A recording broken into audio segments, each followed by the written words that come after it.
ఓం నమ శివాయ. భార్యాభర్తల గొడవ వల్ల మొత్తం ప్రపంచం అంతమవుతుండే, భూమి మీద జీవం అనేదే ఉండకపోతుండే తెలుసా. వాళ్ళు ఎవరో తెలుసా? శివపార్వతులు. ఒకరోజు కూర్చొని చెగదరంగా మాడుతూ పార్వతీదేవిని ఓడిస్తాడు శివుడు. అప్పుడు పార్వతీదేవి బాధతో ఉండగా, అంతా మాయే, ఈ భూమి మీద ఉన్న బట్ట ఆభరణాలు అన్నము అంతా మాయే అనేస్తాడు.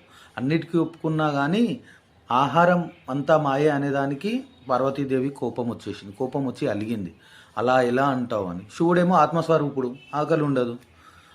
అందరికీ అన్నం పెట్టేది నేనే, ఆకలి లేకపోతే జీవం ఎలా నడుస్తుంది, మోక్షం ఎలా వస్తుంది ఎవరికైనా అని ప్రశ్నించింది. శివుని మాటల్లో అహంకారం కనిపించింది పార్వతీదేవికి. అలిగింది, కాశీకి వెళ్ళిపోయింది.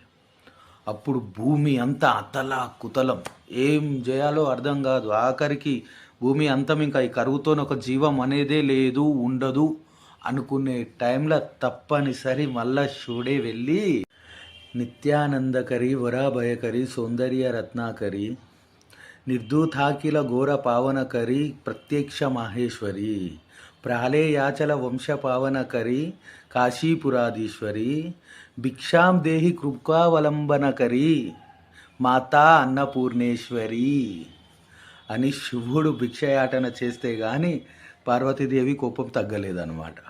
అప్పుడు ప్రసన్నమయ్యి పార్వతీదేవి అన్నం శివునికి ఇచ్చింది. అప్పటి నుంచే ఆ కాశీలో అమ్మవారు అక్కడనే వెలిసి అన్నపూర్ణాదేవిగా నిత్య అన్నదానం చేస్తూ కాశీలోనే ఉండిపోయిందనమాట. ఇంకా ఇలాంటి వీడియోలు ఇలాంటివి ఏమైనా తెలుసుకోవాలనుకుంటే ఫాలో, లైక్, షేర్ ఖచ్చితంగా చేయండి.